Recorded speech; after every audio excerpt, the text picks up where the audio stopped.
Welcome to the I Play Dead channel. This is lesson number 2. I put up lesson number 1, and if you haven't seen that, please look to the feed because we're going to expand on that today using the solo for Sultans of Swing by Dire Straits, which I think perfectly exemplifies the point of lesson number 1. Essentially, using chord tones, connecting the 3 and the 5 and the root note over the chord you're playing over to outline the solo or come up with a solo, as opposed to thinking of a scale over the chord tones. Sultans of Swing, the solo perfectly illustrates that approach. So let's dive in and take a look at what's going on in that solo now. Okay, so before we get into the lead part of the solo, let's look at the chords that we're playing over on the solo for Sultans of Swing. Starts with a D minor chord, walks down to the C, B flat, A. Then that happens again.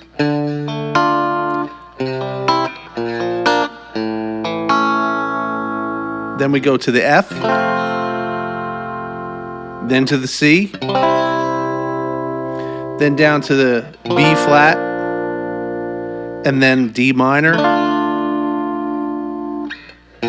B flat, C, again, B flat, C, where the solo ends and goes back into the riff. So let's dissect the solo.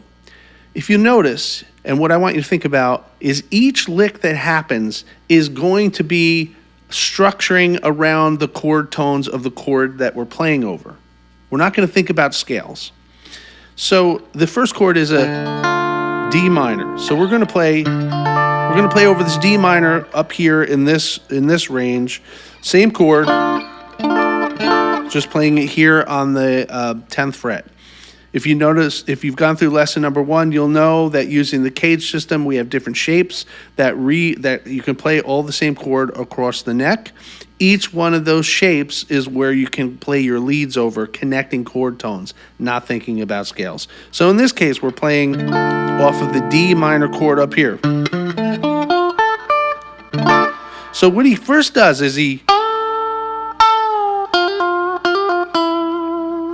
bending up to the 5th of the D minor chord and then walking the 5ths down the scale to the A. That's basically what he's doing, is outlining the chords, targeting the 5th note. Same way we discussed in lesson 1, targeting the 3, targeting the 5, resolving to the root.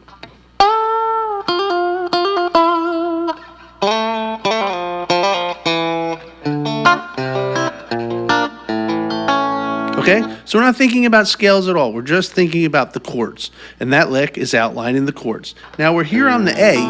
It lands on the A, and this is a brilliant little outline of the A chord in this shape. So if you watch lesson number 1, you'll know we use the A chord throughout the whole lesson, and we connected them using the cage system. So here was your open A here, here was it here, here was it here, here was it here, here was it here, here was it here.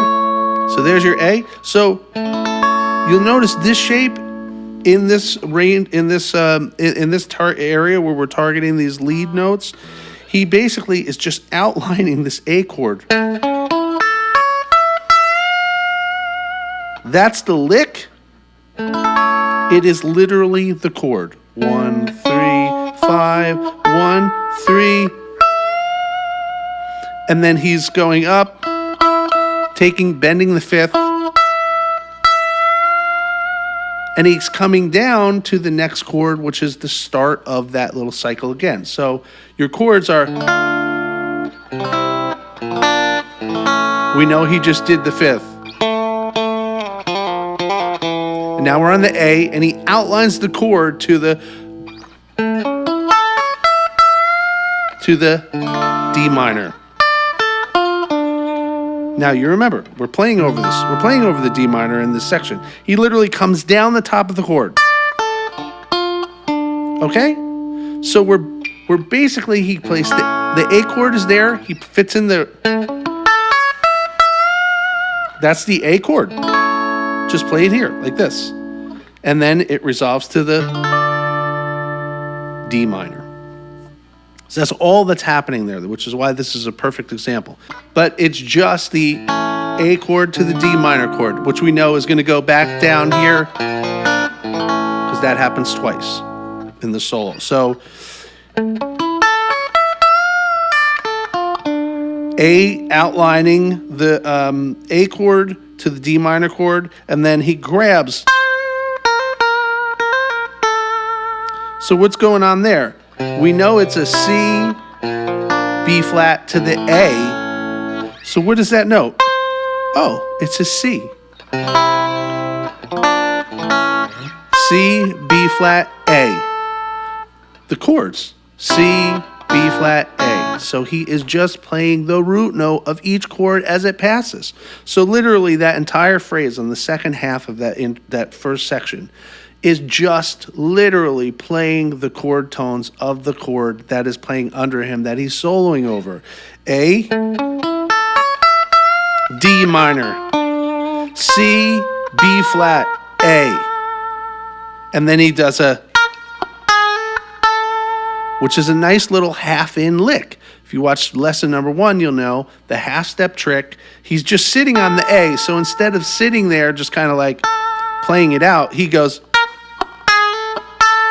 gives it a little flavor, gives a little something on there where it's like sliding in and out of the note, but literally targeting the root note of the end of that phrase.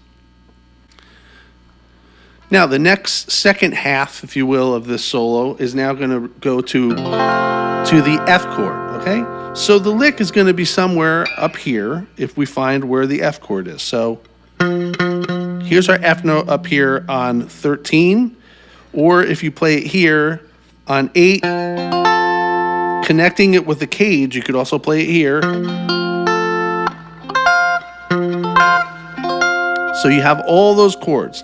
So anyway, what is the lick that he does here? So we know we're playing over this chord, right? So he goes, okay, what's going on there? So we just know, don't think about the lick, don't think about the scale, think about the chord. So we're playing over the F chord here. This is the top end of the F chord here on 13, which is our E shape. So E's here in caged shape. First fret will be the F shape. We're just playing the F shape up here. Okay? If you play it back this way, which is the G shape, again, see lesson 1 and get familiar with the cage shapes. You can play against the top end of the chord here. So we know that's the top end. Here's F. So we're just 3. We're just connecting those. So this note, when you bend up, is a 3. This is the 3 of F. Okay? We know from our lesson number 1, if this is your F, your third's right above it, and then your 5th is right below it. Okay? So here's your root. So if he's bending this is 1, 2, 3. That's right below. So we know that. So he's bending up to the 3rd. This is like famous old lick, right? So he goes here, he's going to bend up into the 3rd and then catch the top end, the root and the 5, and then slide back down into the root from this bend up 3. He's just holding it. So if you hold that lick up, say you play up to the 3 and then catch the top end of this chord, right? We know that we're just playing the chord, outlining the chord. The top notes here are the root and your 5th. So if we're playing the chord here, here's your 2nd. See that? We're just bending up to the 3rd. Okay? Very kind of famous country pedal steel lick, right? So you got your Here's your root. So it's resolving to the root. Bend up to the 3.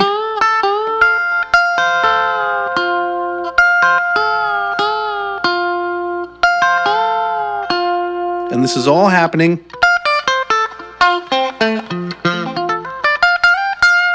over our F shape. So that lick is over the F chord, and it's, okay, perfectly over F chord, nothing going on there. Now what chord do we go to? To the C chord. What happens here?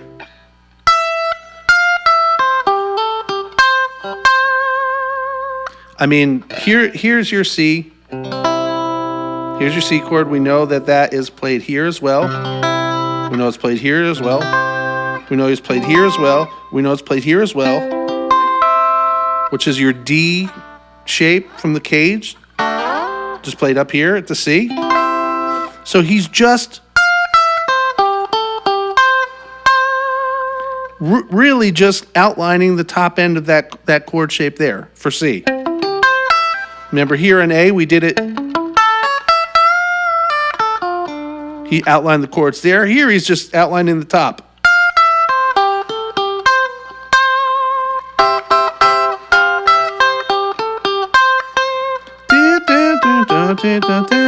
It's all around this chord.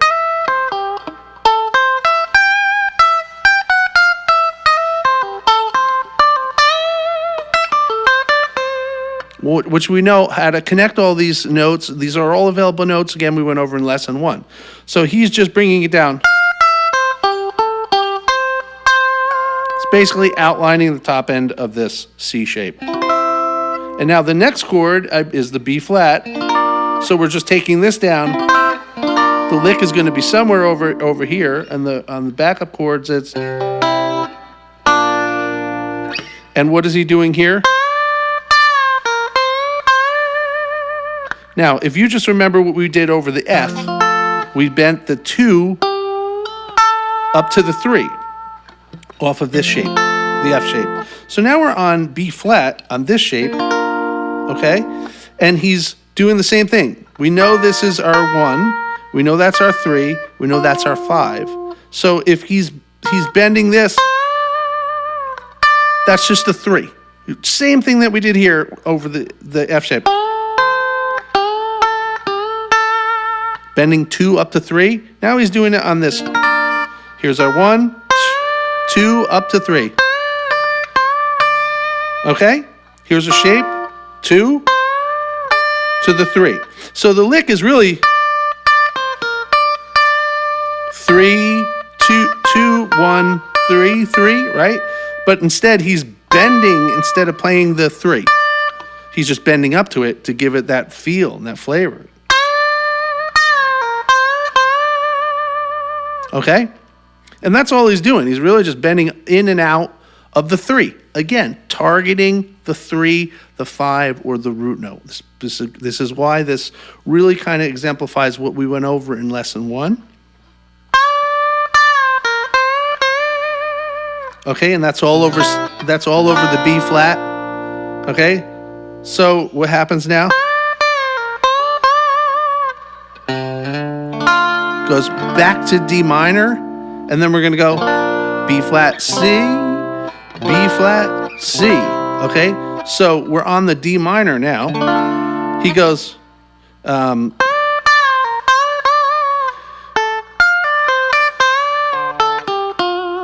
okay, this is all going to be on the D minor chord. Here's our D minor chord here, which we've been kind of playing over each time it's a D minor. So he's going from the B flat.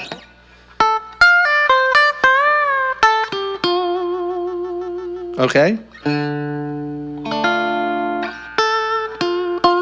So he's landing here on the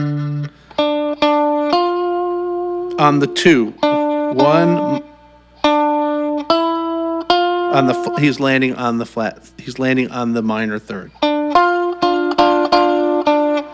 1, 2, 3. If it was major, but it's minor, so it's flat 3, So again, he's targeting the third. He's landing on the third note. Landing on the 3. And that's all just a lick straight over D minor. And now we're going back to the B flat, right? So what does he do here? He goes, literally, here's the chord we're playing down here. He goes,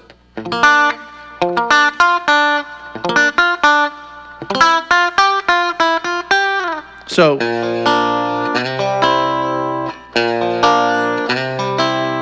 this is the end of the solo. The chords are cycling from B flat to C, B flat to C before we go back into our riff.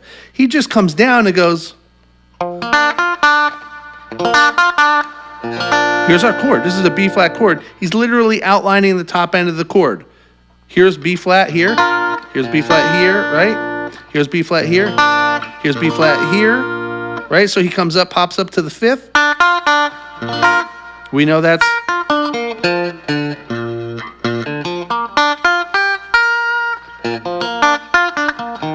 This is all connecting B flat. So he goes, which is the chord he's playing over, and then it goes up to the C. And he just goes, which is, here's your C chord. Here's your C chord. Here's the top end of the C chord. Right? So we know we have this note, we know we have this note, we know we have this note, we know we have this note, we know we have this note. Again, each time the chord changes, we can apply what we know about the shapes of the chord and connecting them anywhere on the neck. Most of the time, 90% of the time, you're going to find that the lead line or the melody is coming straight out of these notes. The 1, the 3, the 5. Okay, so he's like, so here he's just outlining these chords.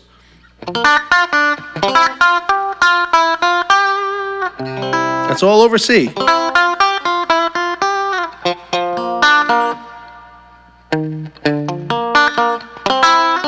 All right?